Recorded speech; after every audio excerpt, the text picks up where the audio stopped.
آپ نے حضرت عمر سے فرمایا عمر تیرے زمانے میں ایک شخص آئے گا، اس کا نام ہوگا اویس، اس کا قبیلہ ہوگا مراد، اس کی شاخ ہوگی کرن، اس کا رنگ ہوگا کالا، قد ہوگا درمیانہ، اور ایک سفید نشان اس کے جسم پر ہوگا۔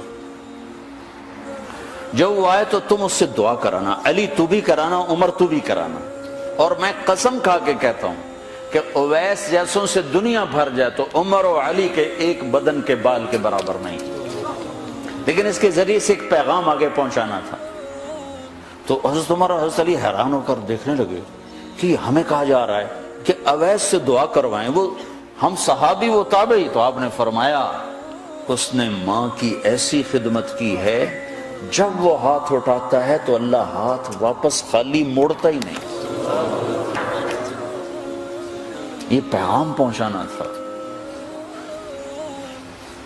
کہ ماں باپ کے آگے جھکو۔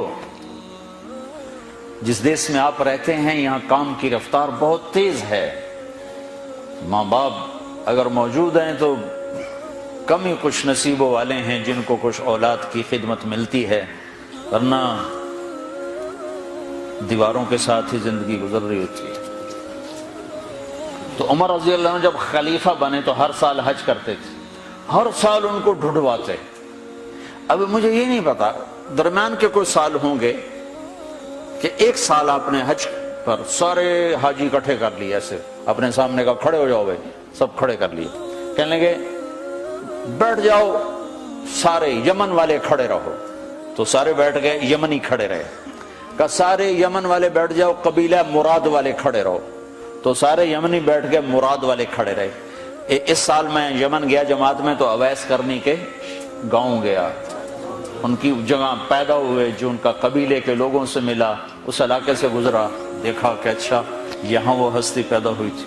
خشک پہاڑ ہیں، بالکل خشک پہاڑ۔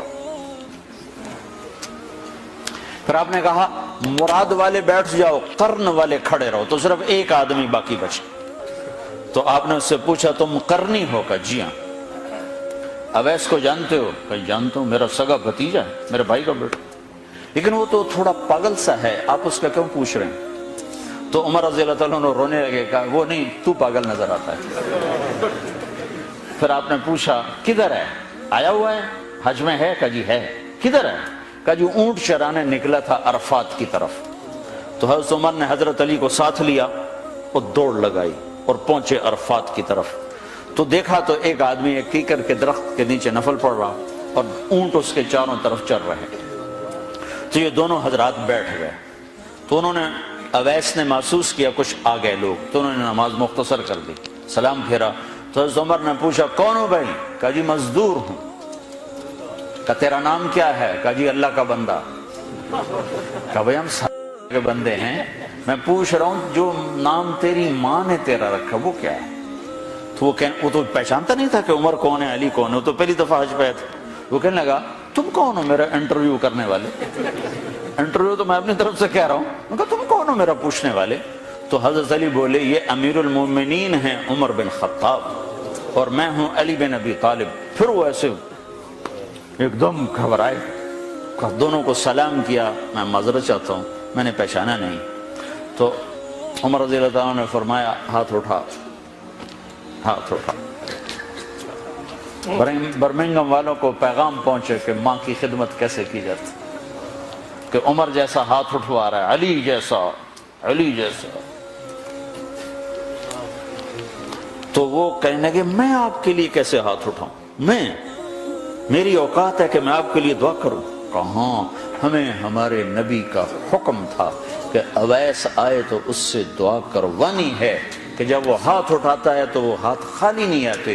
کس وجہ سے؟ تہجد، جہاد، تبلیغ، ذکر، تلاوت، تسبیح، حج، عمرے، نمازیں، روزے، ذکر، تلاوت۔ کس وجہ سے؟ نہیں، ان میں سے ایک وجہ بھی نہیں، ماں کی خدمت کی وجہ سے۔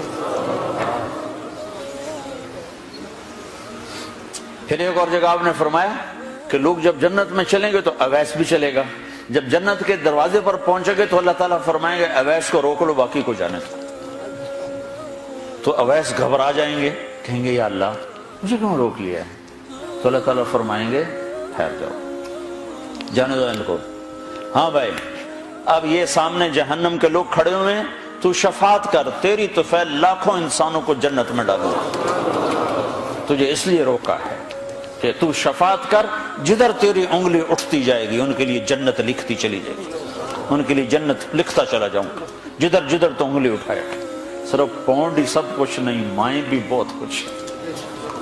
صرف پونڈ ہی سب کچھ نہیں ہے، باپ بہت کچھ ہے۔